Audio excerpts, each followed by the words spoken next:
Minister. You'll hear from Senator Collins. I'm going to introduce you in a moment. But behind me, we have with us Chief Rich Gansey from St. Pete Fire Rescue, Chief Rich Mills, the Plant City Police Department Chief. We have also the Chief of Tampa Police, Lee Burkaw, who just did amazing things over the last few weeks with Tampa Police Department, and so many others. Thank you very much for being with us today as we recognize National First Responders Day.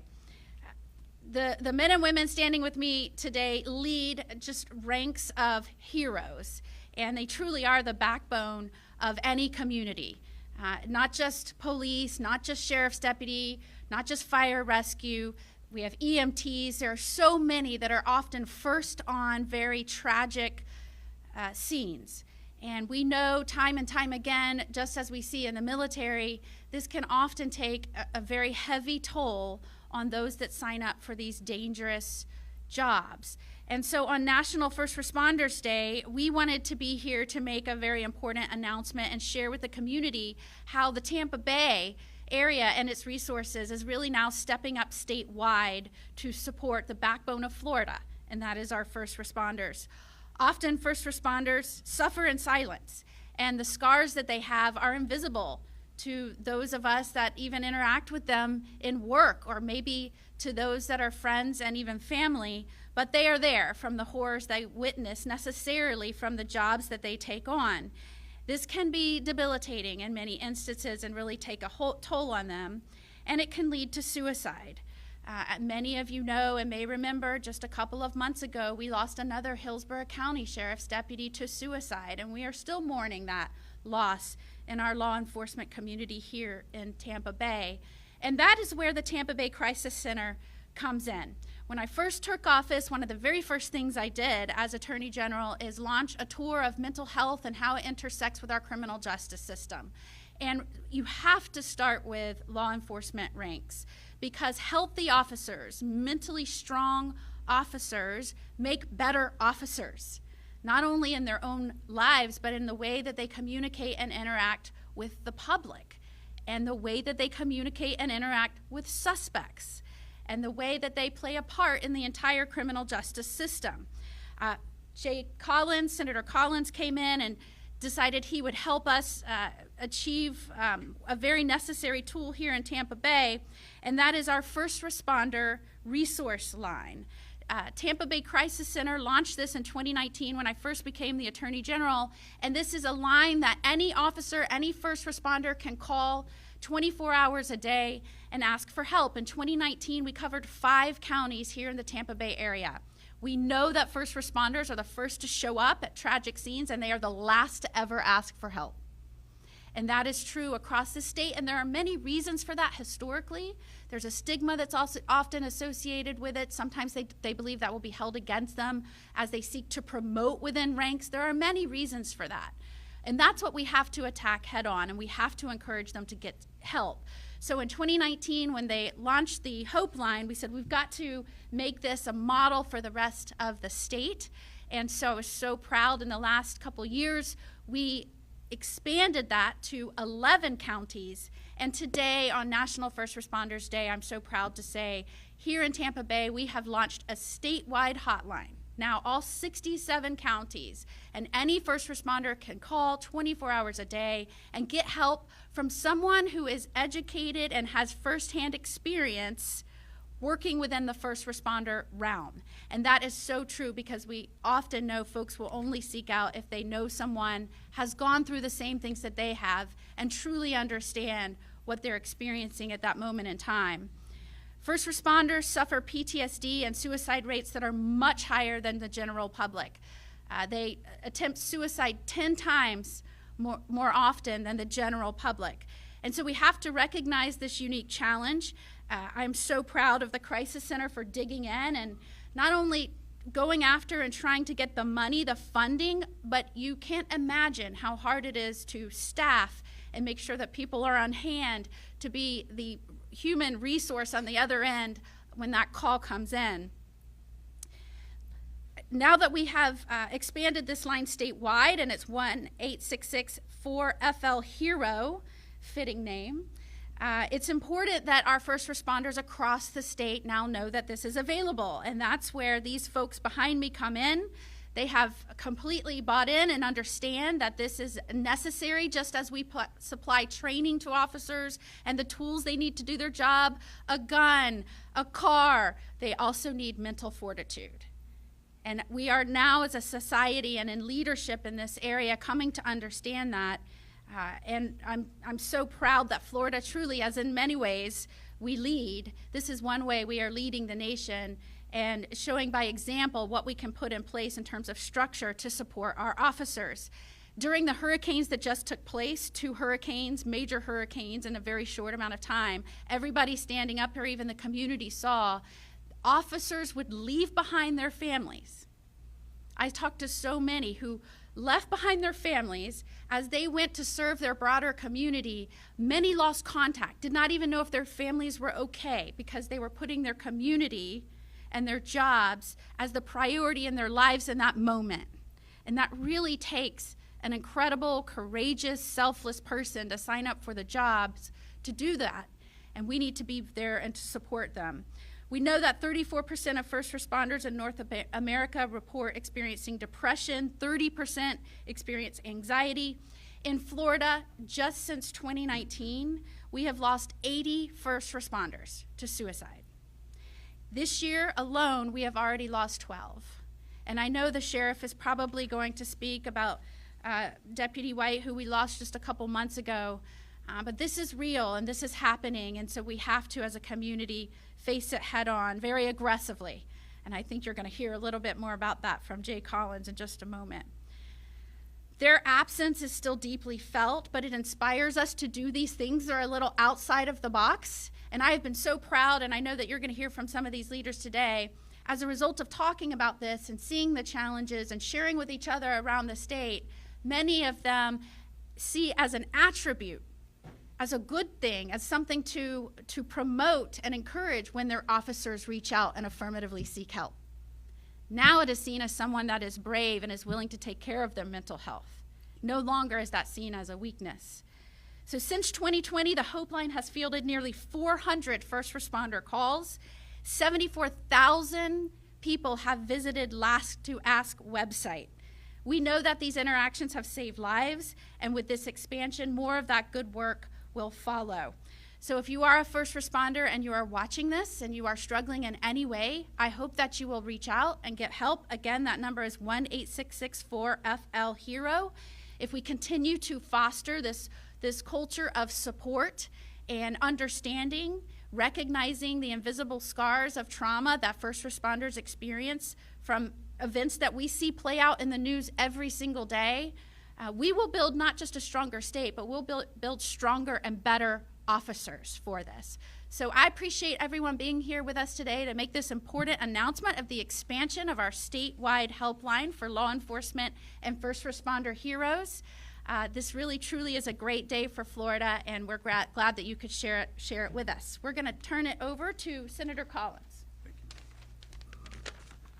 Well, good morning, Madam Attorney General. Thank you, Sheriff, Chief, Clara. Friends, it's an exciting day to be here. You heard the Attorney General speak specifically about what we're doing here, why it's so important.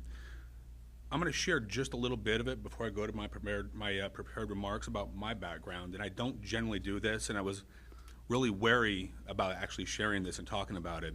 Many of you know I was in the military. We were a Green Beret. I was a Green Beret for 23 years. A blessing to be a small part of an amazing community. But early on in the War on Terror, 5 or 6 years in, we found ourselves at a breaking point. We found ourselves in a position where we were just going too far, too fast, for too long. And it started to break down our ranks. Men and women who were always on the go were divorcing at over an 80% rate. We had suicides, we had multiple other issues, alcoholism and drug use went through the roof.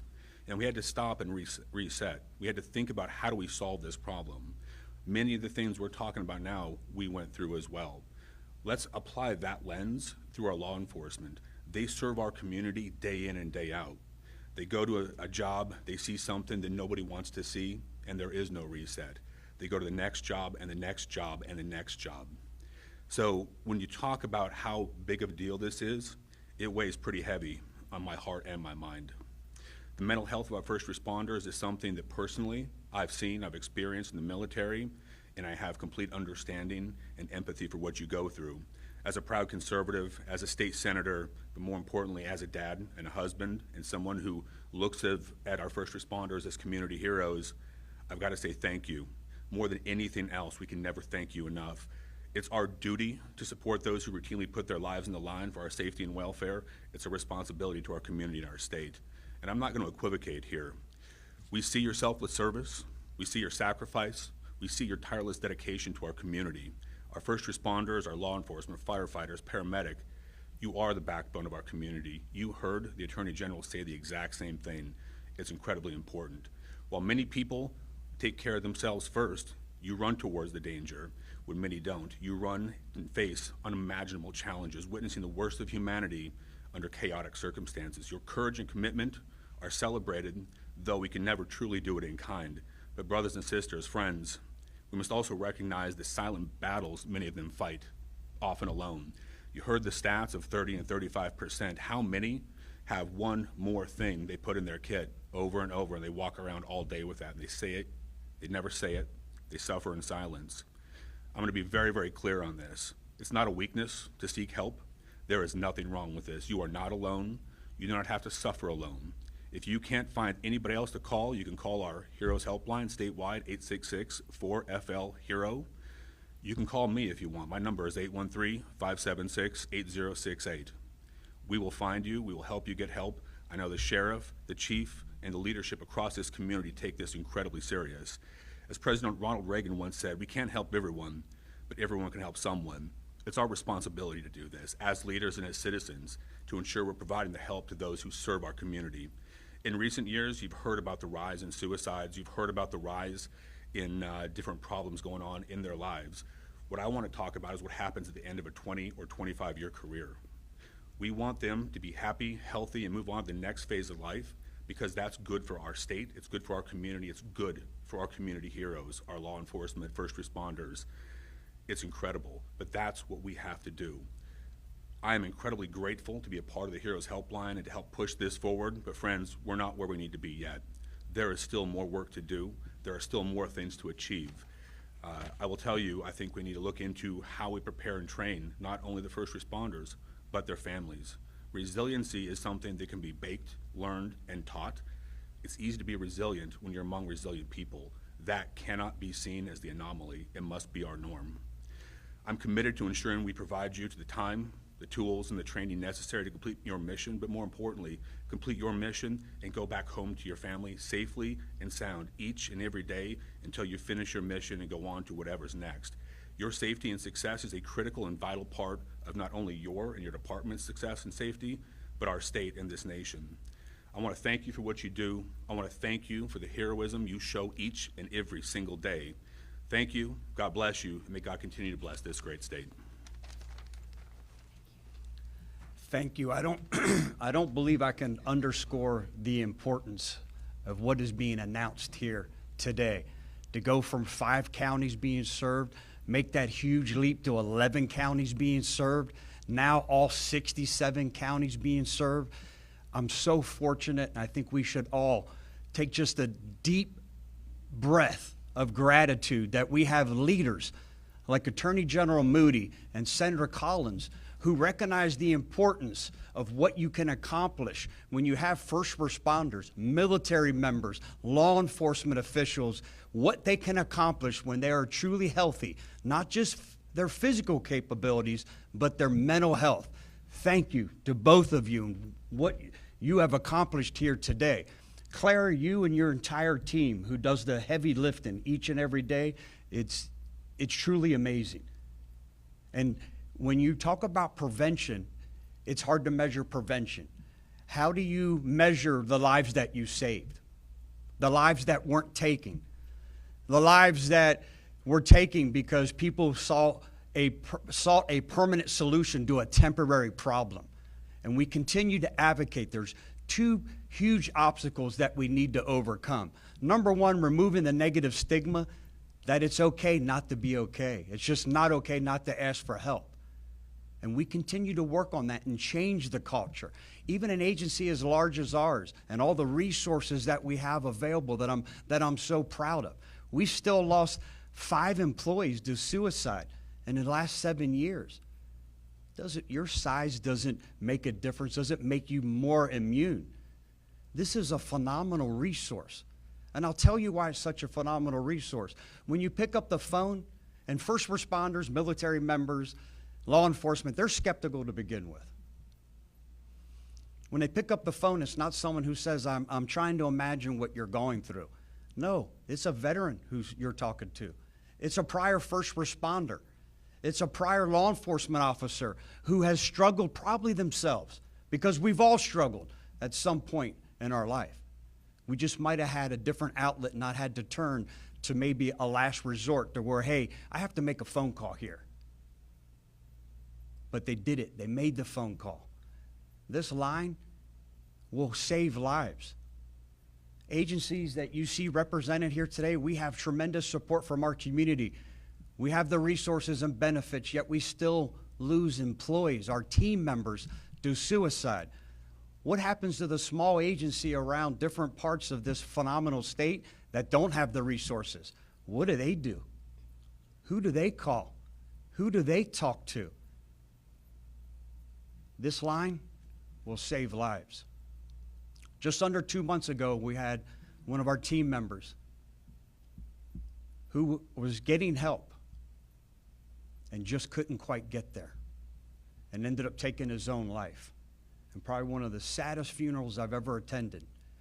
When you see the family, his 5 children, his wife with a broken heart, kids knowing that they'll never see their father again. What do you say to them? It's lines like this that will save that individual's life. That'll be one less family member that we have to talk to, one less child that we have to hug and say, I'm so sorry that you've lost mommy and daddy, because there wasn't help available. Because there's a lot of small counties that do a phenomenal job with the resources that they're allocated. And now they're going to have this line, this important life-saving line, that someone can pick up the phone and said, oh, you're a first responder? Oh, you're a veteran. Oh, you work in law enforcement? Give us just 1 second. This is a game changer, General Moody. And while I'm standing here, I have to take a moment to thank Chief Burkall, because when Deputy Tim White took his life, he took it in a city. And I dreaded the fact that this agency would be victimized twice. We would have to suffer as a family and go through the process of grieving his loss, at the same time work the investigation into the loss. And Chief Burkall, you removed that obstacle when a phone call was made. We have it handled. You guys take care of your team member. We'll take care and make sure that we process this scene, that we take care of that. Thank you, Chief Burkall. Again, want to thank you for announcing it. I felt so grateful. And back in 2019, when Clara and Attorney General Moody decided that, hey, we're going to announce this here, and you're going to be one of the first 5 counties, because we recognize the importance. Probably one of the biggest obstacles we face as a community, as a society, is mental health. And first responders aren't immune to that either. It doesn't matter. It crosses all type of economic boundaries and any other type of obstacles you could set up. Mental health knows no boundaries. But to have that announced in 2019 here, and now to come back and announce the expansion here, I tell you what, my heart is filled with gratitude. Thank you for being here, all of you, for being here and making this announcement here at the Hillsborough County Sheriff's Office. There's somebody watching right now who's struggling. And I wish every single person here, we had enough time in the day, because they would all want to tell you to take the time to ask for help. It's the true strength. The true strength is having the fortitude to come forward and saying, hey, I need help. No, it won't affect your promotion. No, it won't affect that transfer to a specialty unit. I promise you that. And I never take the flexibility to speak on behalf of the members in this community.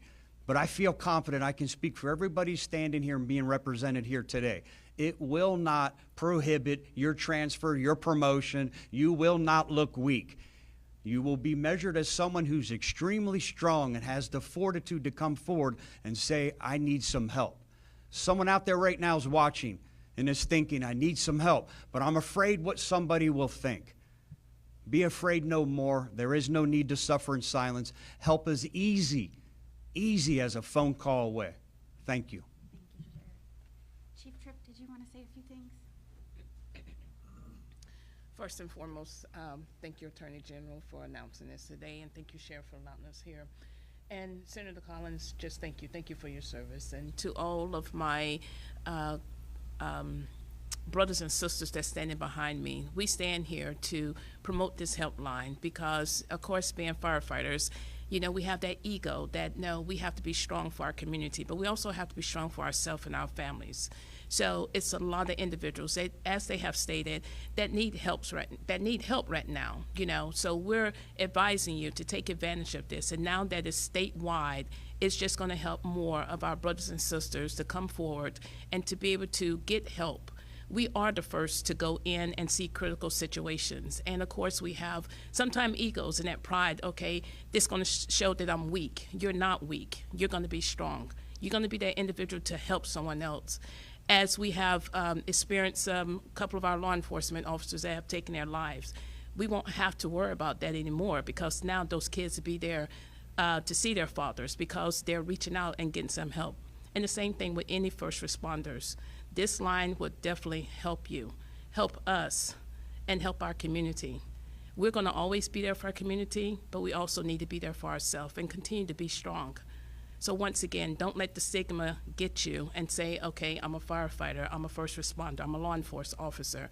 You know, that shows signs of weakness. No, it doesn't. It shows that you are very strong and you're doing what's best to get some help. These individuals that you're speaking to on this Hope line is individuals who have experienced the same thing that you're going through. And that's what's going to make life even better for you, your family, and our community. So once again, all your first responders, we are here to help you. Reach out to your leadership, and if we don't have answers, we definitely get answers for you. But once again, stay strong and reach out. Thank you. Thank you, Chief. All right, and without further ado, we'll go ahead and bring up Clara Reynolds, who heads up a Tampa Bay Crisis Line, and now our statewide first responder hotline. Well, good morning, everybody. This is an incredibly exciting day. As you've heard, it was on September 10th of 2019 when we were able to launch this initiative. And as you can see around this room, this incredible campaign started with a community member, Colleen Chappell from Chapel Roberts, who said, we've got to create something that will inspire first responders to reach out and ask for help. And as you've heard, we were able to launch this initiative, and we had no idea that in 2022, thanks to the Department of Children and Families, we would be able to expand this and add this number to 11 counties, and then here we are today, 5 years later, announcing the statewide initiative. As it has been said, our partners here, they have incredible services available for their staff. Everybody has recognized that more first responders die by suicide than in the line of duty. We all recognize the need for those supports. And while tremendous investments have been made by all of the partners up here, sometimes you need a different option. Sometimes you need an option outside of your department, and that's really what this Hope Line is designed to do. So when somebody calls 866-4FL-HERO, whether they're a first responder or maybe you're a family member who's struggling, not knowing how to help your first responder son or daughter, husband or wife, spouse or friend, you can ask questions and get confidential support. And you can also go to our website, lasttoask.com. As everybody has said today, it is a strength to recognize that it's okay to not be okay. The First Responder Hope Line is designed to be there to help you during your time of crisis. And before I close, I too want to say thank you. Thank you, Attorney General Moody, for taking on the administrative burden of making this possible, and Senator Collins for finding the resources to make this a reality. And certainly for Sheriff Chronister and Chief Tripp and all of the first responders, thank you all for embracing this and for making this another tool in the toolbox to ensure that no one has to face crisis alone. And finally, while this is an incredible professional accomplishment for the Crisis Center of Tampa Bay, this is also a big deal for me personally, because on February 16th in 1986, I lost my mother, Sergeant Lenora Booth, who was a sergeant with Tampa Police Department, to suicide. And so to be able to stand here today and know that there's a resource that's available across the state of Florida, it's a very, very exciting day. So thank you all very much. Many of us standing up here have personal connections to law enforcement and experiences. I am the wife of a law enforcement officer, and it makes me so proud that we can announce this today to show support of those that put their safety behind the safety of all of us. So again, thank you for being here with us today to celebrate National First Responders Day. Please, if you are watching, take this day as a moment to say thank you to a first responder that you know. Oftentimes we are quick to do that in times of crisis, not so much in times of calm, and I hope we will use today to encourage thanks to all of those brave, selfless individuals who chose the profession of standing on the line between chaos and crime and order and safety, and thank goodness for those individuals among us in the great state of Florida. I would be happy to take any questions at this time. Thank you for your service. Appreciate it. Take the opportunity. Sheriff, do you mind, Sheriff? I have a couple questions for you, if possible. Have you determined, and condolences, by the way, Deputy Tim White. Thank you. Determined yet whether his mental health issues were exacerbated by the job he was doing as a law enforcement officer? I don't know if we'll ever know that. I would sit here and speculate why that occurred. I know he had some family struggles, and I think that played a heavy role into what happened. I'd be irresponsible to sit here and tell you it was all job related. I think a lot of it was family related, and I'm proud of him because he was getting some help without sounding insensitive. He was getting some help. He was getting the help that he needed. It couldn't get him to the point where he felt that he could overcome whatever struggle he was facing, unfortunately. Was it through the sheriff's office? The help Yes. He was taking advantage of the resources we had.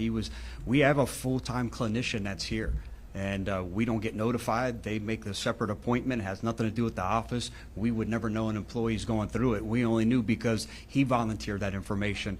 One time he came in and talked about being struggled and or facing some struggles, and we talked about getting him some help, and he notified us that he was getting some help. But again, it just unfortunately wasn't enough to get to a point where he felt that there was no other option than taking his own life. Have you made specific changes at the office given what happened to him? Is there any changes that can be made at this point? No, not necessarily. We've made a lot of changes. One of the first people that I met, there was two people that I met. One was Clara Reynolds. I took a tour of the crisis center 7 years ago when I became the sheriff and knew that we had to do more. In the first few months of my tenure as sheriff, I lost 2 deputies to murder-suicide who killed their family members and killed themselves. And I knew that right then and there we weren't doing enough. So I don't know of a resource out there that's available that we don't have at all 4,000 employees' disposal. But again, it still doesn't make anyone immune to one of these resources being the lifeline to get them through whatever struggle they feel they're facing. Sheriff, Yeah. if I ask about another topic? Yes, let me just finish up because I Okay. gave about the one person. I forgot to talk about the second person being General Moody. One of the first conversations I had with her, there were 2, one about human trafficking and one about mental health. And I was very taken back that someone who realized the importance of the mental health and well-being, not just the physical well-being of law enforcement and first responders, and how much higher of a degree of service in the service industry that we can provide if our employees were healthy. And you've been such a precipitous behind that. And again, her continue to be innovative. You know, when you look at crime rates being at all-time lows and the level of service and the number of people that are moving here and crime being down, a lot of it goes back to taking care of your employees. It was mentioned here today about the storms. You know, we all struggled during the storm. You know, we had 94 employees out of 4,000 that were affected by the storm, 24 totally displaced by the storm, yet they never missed a moment of work.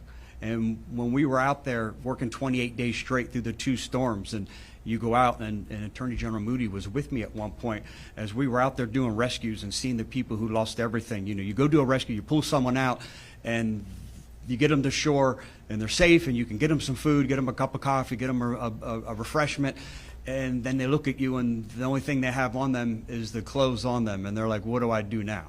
You know, the 135 assisted living facility patients that were disabled that we rescued, and that the deputies and men and women were out there working with county and city fire, rescue after rescue after rescue, going there as they were sitting in 4 feet of water and rising as you were moving them out. That takes a toll. That takes a toll, and a lot of us are fortunate that we have healthy outlets. You know, we knew, hey, listen, need to take a couple of days off, need to go spend some time with my wife, the dogs, whatever your healthy outlet is. But a lot of times people don't have that healthy outlet, and this lifeline will not just be a life changer, but certainly a lifesaver. So go ahead. I know you want to talk about the road rage incident. Sorry. And I have one other thing. I just want to ask, first of all, in court right now, a suspect named Raheem Fulton beat up Deputy Nathan Goff. HCSO has apparently, according to our reporter, they're asked for that video to not be released for security reasons, given that these videos are often released in court. Can you just explain what your reasoning is there and what the security reason is? And you know that I put it out. If we have a video of it, a recording, whatever it is, I believe in full transparency, and good or bad, it's going out. The problem is there's some security issues. This individual is an extremely evil individual. I have a deputy who has a broken orbital socket, amongst a lot of other injuries. It wasn't just the one suspect. He was encouraging other inmates to get on it too. And then there were some inmates that said, hey, we're not going to allow this. We're coming to the rescue. And they fought them off and told them if they did anything. So what you're seeing today is not just one suspect being charged, but luckily with the assistance of State Attorney Lopez, several of those suspects who were a part of this, were accessory a part of this crime, this trauma that this deputy went through, as he couldn't even call for help because it came on so quickly. And then this inmate who encouraged other inmates to get involved in it. And then also, I think the most horrible part, what we've seen in some of the violence we've seen in the jails, is the inmates are the first ones that come to the deputy's rescue. And I'm right there thanking them, buying them pizza, thanking them for, you know, we will not allow anyone to lay one single finger of harm on the dedicated employees that work inside our detention facilities. And the only reason I didn't put this video out is because of some of the security issues surrounding it, and I thought it would draw attention to it. And until we could get some mechanisms in there to mitigate some of these security problems that we've identified with this act of violence against our deputy, I thought some other people might see it and it might think, hey, listen, if this one can do it, I can do it too. That's the only reason. At some point when I fix it, I'll release it then. But again, I don't want to encourage anyone else who happens to see it. There's TVs in the jail. They're streaming into jail. I don't need another inmate in the jail saying, oh, that's how he did it. Okay, we can do it too. That's the only reason. Again, I believe in full transparency and it goes out, but not to the point where it could cause additional harm to one of the employees in the detention facilities. About the road rage, can you just explain, you know, as far as you know, what happened and where you're at in your investigation? Yes, and I have to be really, really careful here. I got an update this morning, and the detectives out there have done a phenomenal job making progress, such great progress in such a short period of time. So I can't answer too much. I hope in a few hours I'll be calling all of you back and we can talk about this in a lot more detail. I will tell you that we could never be desensitized enough as a community that where we feel that it's ever okay to commit violence against another human being because you have some type of traffic disagreement. It's Sunday afternoon at 2:15 in the afternoon. Sunday's family day. Sunday you're coming back from church. Going from church to going to lunch and going home. Going to those pumpkin patches. Going to everywhere that you need to be doing with your family. You should never have to worry about losing your life because of a disagreement in traffic. With that, unfortunately, without attacking the integrity of this case, and I feel if any additional comment I would make would do just that, I hope it won't be but a few hours. I'll be asking everyone to come back, and I'd love to talk more about this. Thank you, everyone. Have a safe day.